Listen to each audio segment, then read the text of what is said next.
Chaque jour, les plus grands entrepreneurs s'arrêtent à notre micro pour livrer leur réalité d'entrepreneur, souvent dans la tech, mais maintenant que la tech est partout, disons-le, 40 nuances de Next est dédié aux entrepreneurs moteurs de l'économie française. Ex-secrétaire général de l'AFP, numéro 2 d'Orange, il est aujourd'hui PDG du groupe Les Échos Le Parisien et co-organisateur de cette grande messe dédiée à la tech, qu'est Vivatech. Bref, un homme de médias dans notre média 40 nuances de Next, Pierre Louette, bonjour. Bonjour. Avec Olivier Mathieu, mon compère, on a concocté une émission avec plein de thèmes, mais on n'a que 10 minutes. Donc il faudra vous faire revenir. C'est l'agenda du président. En tout cas, bonjour Pierre, bonjour Thomas. Bonjour Olivier. On peut quand même commencer par dire que Pierre a également été entrepreneur. Il est un homme de médias, mais il a également, je me rappelle, lancé sa propre agence web au tout début. Oui. Et travaillé chez Europat Web dans cet univers qui s'appelait pas encore la French Tech. Donc triple légitimité pour te recevoir à ce micro et merci encore d'être là. En 97, j'ai eu à la fois une agence et une fille. Double programme. Oui, C'était du développement durable. absolument. Pierre Louette, à l'image de tous les entrepreneurs qui passent dans nos médias, jurez-vous la main sur le cœur de partager votre vision comme vos doutes, vos réussites comme les plus grands défis que vous avez dû ou devrez affronter. Je le jure. Eh ben, on envoie officiellement votre épisode. Feuille blanche.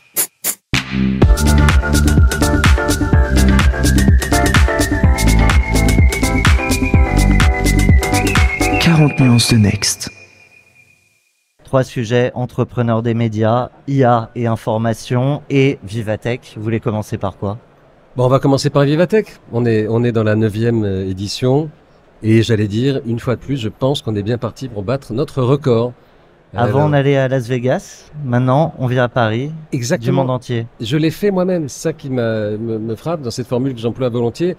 Avant, on allait à Las Vegas voir des entreprises et même voir les entreprises françaises. On y allait d'ailleurs parfois avec Des grandes délégations. président Macron, qui n'était pas encore le président d'ailleurs. Et maintenant, on n'a plus besoin d'aller à Las Vegas. Le monde entier vient ici. Là, je sors d'un rendez-vous avec des Canadiens. Le Canada est le pays de l'année à Vivatech. Il y avait des gens de Houston. Il y a des pavillons de 42 pays. Les Américains viennent aussi. Voilà, le monde entier se presse à Vivatech. Et chaque année, c'est plus grand, plus de startups, 14 000 présentes ici et beaucoup de grands groupes aussi qui veulent rencontrer des partenaires de demain. C'est tout un écosystème qui se réunit. Si je vous offre une casquette de reporter pour nous livrer les quelques temps forts et peut-être actu et peut-être coulisses de ce qui se dit entre les grands décideurs de la tech, que pouvez-vous nous partager?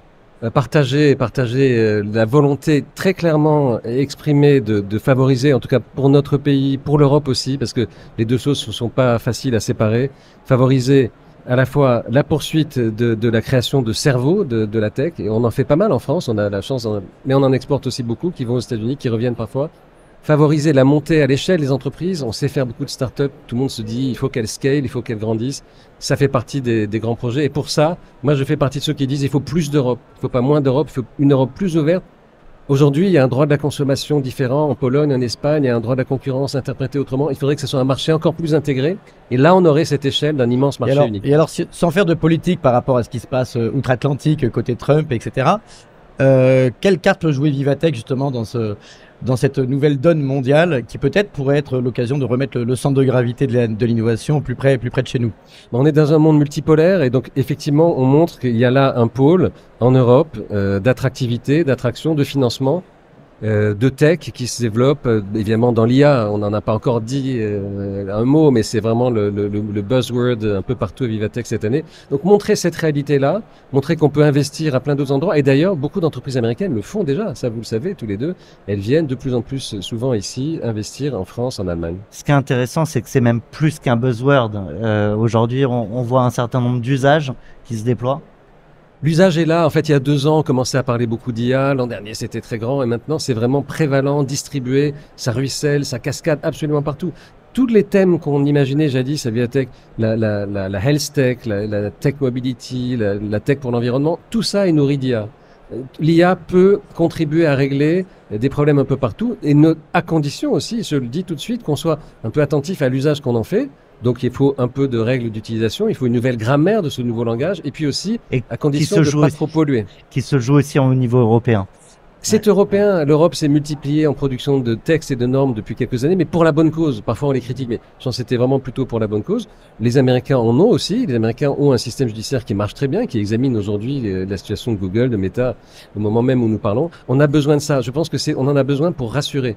Nous, dans le groupe Les Échos Parisiens, je pense cet exemple, quand on a commencé à travailler avec de l'IA, on a d'abord sorti une charte d'utilisation.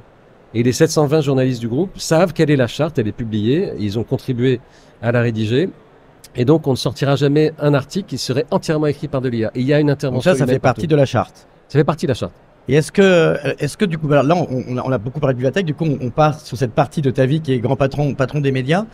Est-ce que vous avez une réaction, en tant que citoyen ou patron des médias, quand Mark Zuckerberg a dit qu'il allait arrêter de modérer les fake news sur les réseaux sociaux, et quel est votre rapport aux fake news, sachant que je crois qu'une maison que tu connais bien, l'AFP, fait un gros travail là-dessus aussi. Mais en commençant par Zuckerberg et ce point de vue sur la censure ou l'autocensure ou pas de censure. En fait, ce sont des entreprises américaines qui sont traversées par des mouvements de pensée. Et donc, il y a vraiment cette idée à un moment qu'il faut être libertarien, mais pas forcément de la meilleure des façons, ne rien censurer et laisser la foule s'auto-censurer ou censurer les plus extrêmes d'entre eux. C'est pas la tradition française, c'est pas la tradition européenne. Je pense qu'il faut respecter les deux traditions. Moi, je suis de ceux qui pensent qu'il y a une responsabilité de l'éditeur. J'en supporte personnellement la conséquence en tant qu'éditeur de tous les titres du groupe. On est pénalement responsable, mais on protège les journalistes. Ils écrivent, et si on est condamné, c'est le responsable de la publication qui est condamné. Moi, j'aime bien ce système-là. C'est la loi de 1881. Comme quoi, le vieux, ça mérite de durer parfois et de s'adapter. On n'est pas forcé de changer de système trop vite. Mais est-ce que par rapport à cette vague, ce tsunami de fake news qui nous inquiète tous, et qui est un sujet qui est entre Vivatech, les médias, ce qu'on fait tous, en gros les méfaits du numérique, on va reparler de tous les bienfaits de l'IA aussi, mais on a tous les deux des enfants, tous les trois des enfants, oui. Donc on peut toujours se poser la question de finalement qu'est-ce qu'ils finissent par penser puisque ces fake news se baladent. Est-ce que dans les Échos, le Parisien, et justement à l'AFP, pour parler un peu de l'ensemble de ta carrière, il y a une réaction qui est constructive par rapport à ça, parce que on a toujours dit que c'était plus de liberté pour avoir plus d'informations, et c'est la possibilité d'un monde numérique globalisé sans frontières. Mais qu'est-ce que vous faites, vous, en particulier, non pas tellement sur l'usage de l'IA, mais pour faire attention de ne pas tomber dans le piège, de ne pas relayer les fausses, bonnes ou mauvaises nouvelles? J'ai été effectivement DG et PDG de l'AFP pendant des années, et en fait, l'enjeu pour nous, c'était le processus de production de l'information. C'est-à-dire partir de faits, vérifier que ce sont des faits avérés. Hannah Arendt avait dit le XXe siècle sera le siècle où un fait deviendra un objet de discussion. Bon, c'est en train de se passer. Aujourd'hui, on discute, il y a des vérités alternatives, paraît-il, des choses qui sont contestées. Donc l'AFP, c'est une tradition de vérification.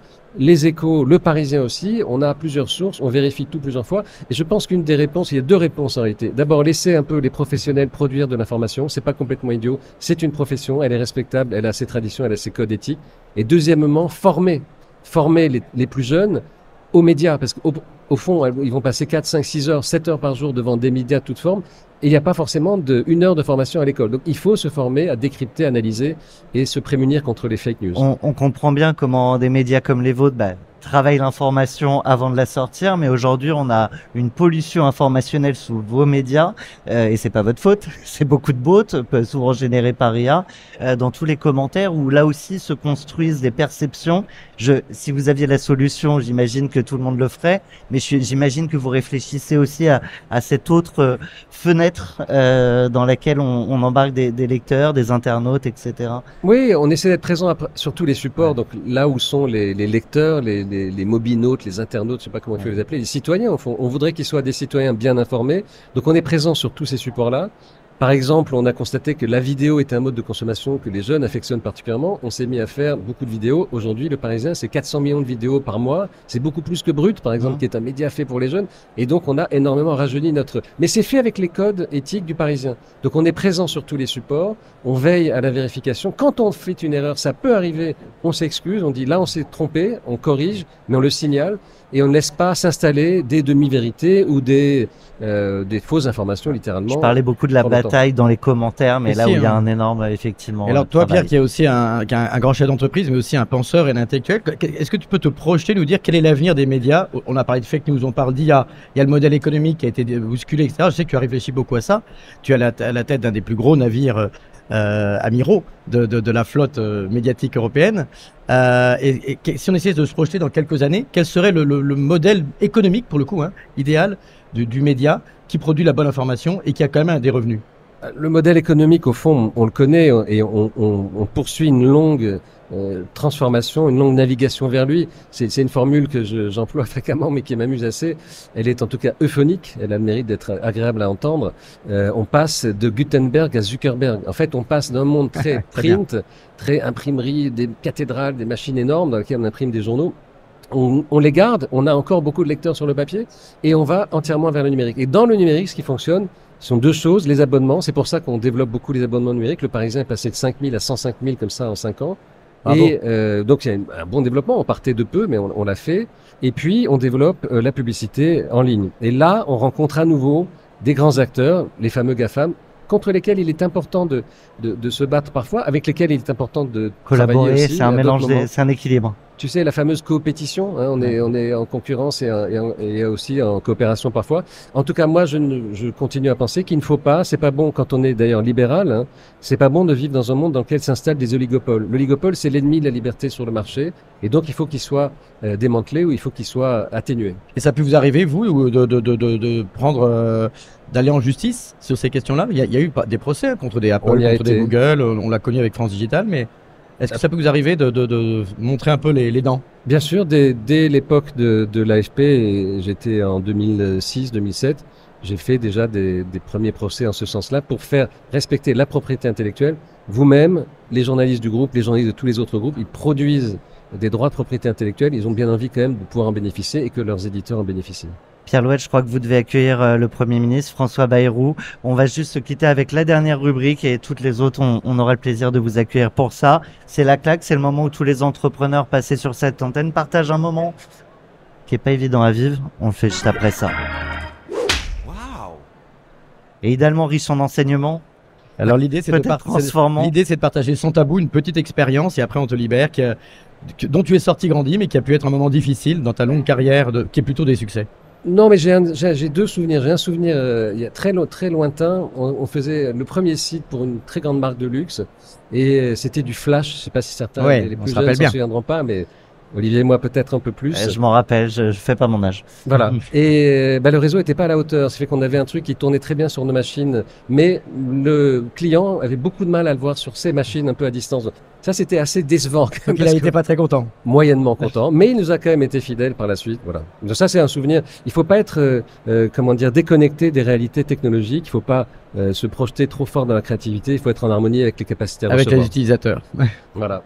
Merci beaucoup d'avoir joué. On attendra la deuxième. On attendra la deuxième. Ultra chargé. Volontiers. Voilà. Je reviendrai volontiers. Merci. Et l'invitation est passée. Merci à vous. Désolé d'avoir dû accélérer le temps pour vous qui vouliez suivre l'intervention de Pierre Louette. Restez connectés. On poursuit toujours avec de nouveaux entrepreneurs, toujours sur 40 nuances de Next et toujours à Vivatech. Merci. Merci à vous. Merci. Feuille blanche.